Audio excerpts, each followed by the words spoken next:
Hello my dear students and welcome to this special session जहाँ पे हम बात करेंगे हमारे अपडेटेड सिलेबस के बारे में और थोड़ा सा जो एग्ज़ाम पैटर्न में हमें चेंजेस देखने को मिले हैं इस बार इंग्लिश लिटरेचर के एग्जामिनेशन में, उसके बारे में थोड़ा डिस्कस करेंगे।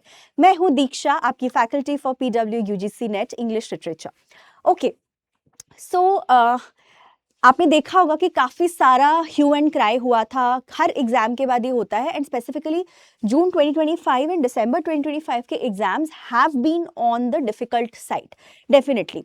काफ़ी सारे unknown writers and unknown quotations तो हमें देखने को मिलते ही हैं, बट इस बार कुछ कुछ और इन डेप्थ क्वेश्चंस भी हमें देखने को मिला है, राइट। सो उसके बारे में फटाफट से एक बार बात कर लेते हैं कि व्हाट वॉज दी अपडेटेड, क्या है अपडेटेड सिलेबस और क्या है थोड़ा सा चेंज्ड पैटर्न। सो हम पहले हमारा जो नॉर्मल सिलेबस है उसको एक बार देख लेते हैं। हमारे 10 यूनिट्स हैं, इन चारों यूनिट्स में इन्होंने लिखा हुआ है कि ऑल लिटरेचर्स आर कवर्ड, ठीक है। All literatures in English, written in English are covered इन्हीं चार जॉनराज में। इन्होंने जॉनरा वाइज क्लासिफिकेशन किया है, बट हम लोग उसको टॉपिक वाइज करते हैं। सो ब्रिटिश हम लोग अलग से करते हैं, अमेरिकन करते हैं, फिर इंडियन करते हैं, फिर वर्ल्ड करते हैं। उसमें सारा कवर करते हैं, ड्रामा भी, पोइट्री भी, फिक्शन भी एंड नॉन फिक्शन भी, राइट। नेक्स्ट हमारे लास्ट के 5 यूनिट्स जो हैं वो है language and linguistics. And linguistics से इस बार थोड़ा हैवी आया था, इसके बारे में बात करेंगे आगे जाके। फिर इंग्लिश इन इंडिया आ गया, which is an easy unit. Cultural studies, literary criticism and lit theory, ये तीनों heavy weightage के units हैं। These are your heavy weightage units और ये अभी भी वही पैटर्न बरकरार है कि ये चार जो है यहाँ से heavy weightage आता है हमारे ब्रिटिश लिटरेचर से, ठीक है। एंड यहाँ से आता है heavy weightage from these 3 areas, that is cultural studies, literary criticism and theory. उसमें से थ्योरी और कल्चरल स्टडीज एक इमर्जिंग फील्ड है, मतलब कल्चरल स्टडीज में से काफ़ी कंटेम्प्रेरी कल्चरल थ्योरिस्ट के नाम भी आने लगे हैं, right. And research methods and materials, इसमें जो इंग्लिश के अलग मेथड्स है उसमें से भी क्वेश्चन आते हैं। And this also overlaps little bit with paper 1 का research methods and methodologies. Okay, now moving on to किस तरीके के क्वेश्चंस आते हैं, what are the types of questions that come. So ये यूनिट्स 1 to 4 में आपका रीडिंग कॉम्प्रिहेंशन भी आ जाता है, जिसका लेवल थैंकफुली इस वाले पेपर में इजी था, दिसंबर 2025, जून वाले में थोड़ा डिफिकल्ट आया था। Now, types of question में we have multiple statement based questions. Now, multiple statement based questions में क्या होता है, कभी कभी वो conceptual होते हैं, कभी कभी वो factual and conceptual का mix भी होता है, okay? It can purely be factual, it can purely be conceptual and it can be a mixture of both conceptual and factual. तो उसके ऊपर डिपेंड करता है आपका level, it can be anywhere between medium to high level. और ये critical thinking, critical analytical skills आपका ये टेस्ट करता है, you need to be aware of these things. तो हमें सिर्फ रोट लर्निंग नहीं करना है, सिर्फ फैक्ट्स पे फोकस नहीं करना है, हमें चीज़ों को समझ के आगे बढ़ना है कि इस सेंटेंस का क्या मतलब है। क्योंकि जब कोई 17th सेंचुरी में, 18th सेंचुरी में जो क्रिटिक्स लिख रहे हैं, उनका अंग्रेजी का लेवल और हमारे अंग्रेजी का लेवल में अंतर है, उनके कुछ कुछ वर्ड्स के मतलब हमारे लिए अलग मतलब है। So we have to adjust accordingly, okay. Then we have matching. Matching मतलब match the following, of course. तो मैच द फॉलोइंग भी मिक्स्ड होती है, कहीं कहीं पे सीधा सीधा डायरेक्ट फैक्ट्स पे ऊपर होता है, ऑथर, कैरेक्टर, कुछ भी हो सकता है। सो मैच द फॉलोइंग में भी we have author, we have character, we have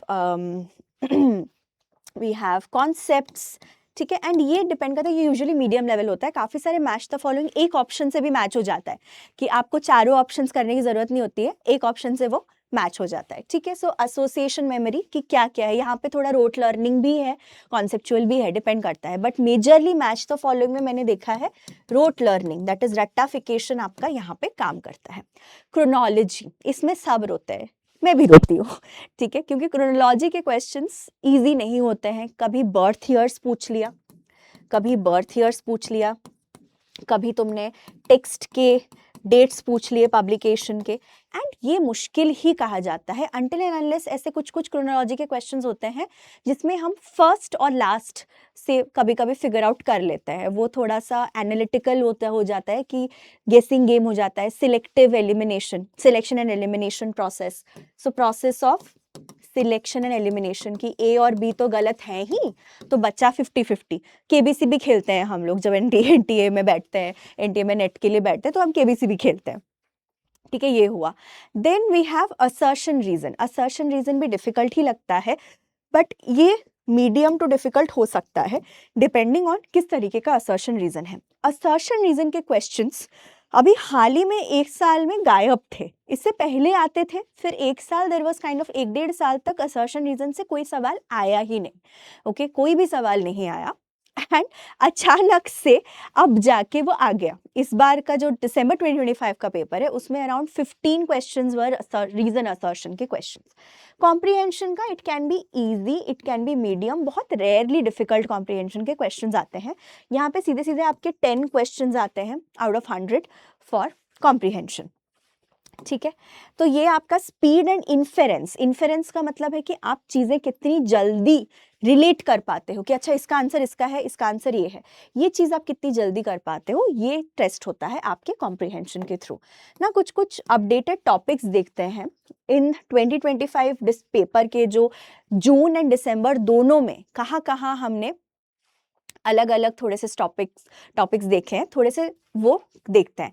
cultural studies and media theory. Now cultural studies के अंदर ही मीडिया थ्योरी आता है, बट हम लोग कल्चरल स्टडीज में भी ना कैनोनिकल, मतलब जो रोजमरे नहीं, जो बहुत वेल नोन नेम्स है लाइक रिचर्ड हॉगट है, क्रेमंड विलियम्स है, उसके बियॉन्ड यूजुअली जाते नहीं थे।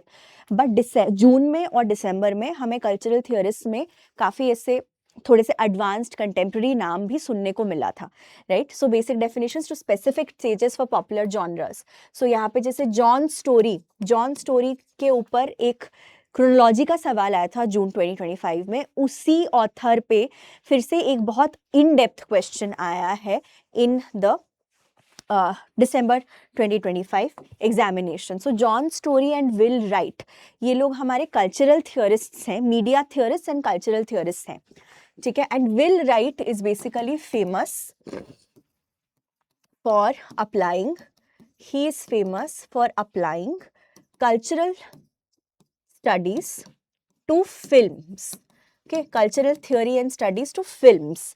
तो उन्होंने वेस्टर्न जो मूवीज़ होते हैं जिसमें जैसे काउ बॉयज़ वगैरह होते हैं, बड़े बड़े फार्म्स होते हैं, वेस्टर्न मूवीज़ के बारे में है ये बेसिकली। तो वेस्टर्न मूवीज़ में आपका जो अमेरिकन फ्रंटियर के बारे में बात होता है कि कहाँ कैसे ये लोग एक्सपैंड करते गए। तो अगर आपको अमेरिकन लिटरेचर का हिस्ट्री पता है then you would have some idea about it. So binary oppositions के ऊपर सवाल आया था, इसमें क्रोनोलॉजी का क्वेश्चन आया था। ये डिफिकल्ट क्वेश्चन ही था, अगर मान लो हमने टेक्स्ट पढ़ा भी होता तो शायद ये ना कर पाते, पता नहीं, but anyway. Wilderness versus civilization, hero versus society, outside versus inside society, good versus bad and weak versus strong, ये एक नया टॉपिक है। Then Ian Ang is basically an Australian, she is an Japanese Australian cultural theorist। तो इनके ऊपर मैंने बस थोड़ा सा जो कंटेम्प्रेरी थियरिस्ट है इनका नाम मैंने मेंशन किया था, वॉचिंग डैलस भी मेंशन किया था। सो इन्होंने मूवी के ऊपर बेसिकली अपना काम किया है। Audience media theory, again it's media theory. So the melodramatic imagination and how audiences consume transnational media, okay. Then John Fiske का है टेलीविजन कल्चर, तो इनको भी हमने किया था, इनको भी हमने पढ़ा था कि इनका टेलीविजन कल्चर के ऊपर है, how audience reacts to it. Then Jeremy Hawthorn का gaze and psychological aspects of viewing were also tested. So these are some newer concept जो हम अपने सिलेबस को उस हिसाब से अपडेट करते हैं। हमेशा जो नया टॉपिक दिखता है, जैसे ब्लू ह्यूमैनिटीज आया था इससे पहले 2024 में, तो उसके ऊपर हमने पढ़ा।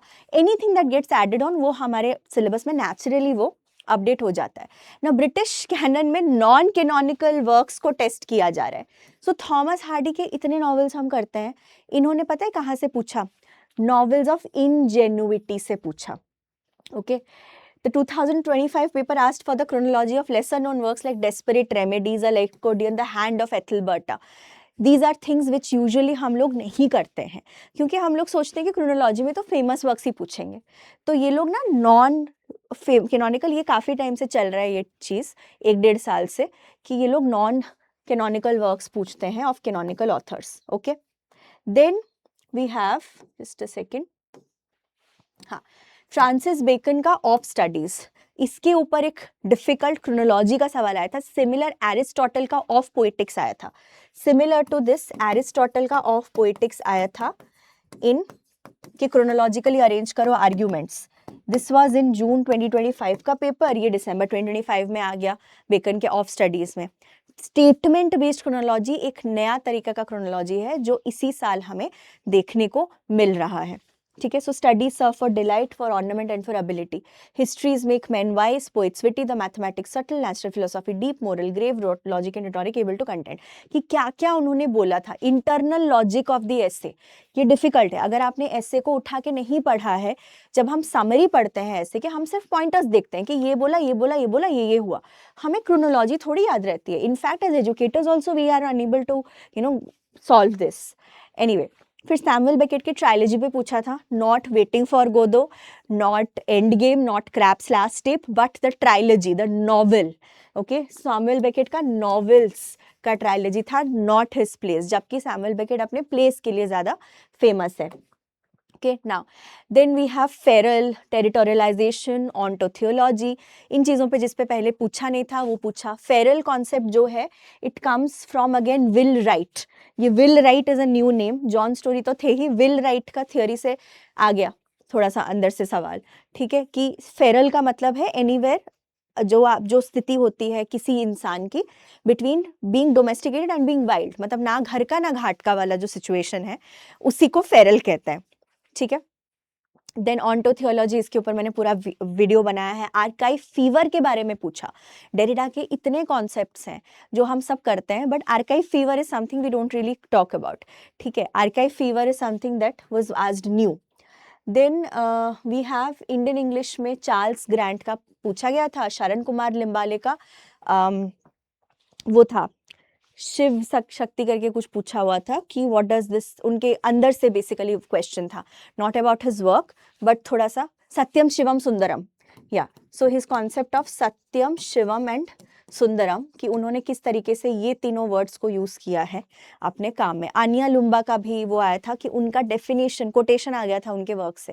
ये कोटेशंस आर वेरी डिफिकल्ट क्योंकि इतने लोगों ने इतना कुछ बोला है, तो याद रखना कि किसने क्या बोला है, it's very very difficult. Then linguistics, of course linguistics में बहुत इन डेप्थ क्वेश्चंस आए थे, बहुत टेक्निकल क्वेश्चंस आए थे जो हम एज लिटरेचर स्टूडेंट्स नहीं जानते हैं, जैसे position between the space between the two I think tracts, food pipes या व्हाटएवर, ग्लॉटिस। ठीक है, और भी बहुत टेक्निकल सवाल आए थे जो as linguists only you can do it, ऐसे आप सॉल्व नहीं कर सकते हो। ठीक है, so there is no homework और anything. If you have still not join the Telegram group, please join करिए एंड आप pw.live में और pw एप्लीकेशन में जाके UGC नेट कैटेगरी के अंदर देख सकते हैं हमारे बैचेस क्या क्या है। Thank you so much for joining me with this session. ये मेरा वादा है कि एज योर एजुकेटर मैं कॉन्स्टेंटली खुद को भी अपडेटेड रखती हूँ, खुद को अपग्रेड करती हूँ, कॉन्सेप्ट्स पे फोकस करती हूँ, सिर्फ रोट लर्निंग पे फोकस नहीं करती हूँ। एंड अगर आप इंटरेस्टेड है you can go and watch a demo lecture, YT पे भी है, एप्लीकेशन पे भी है। If you like me please join me, I love to teach you. Thank you, take care.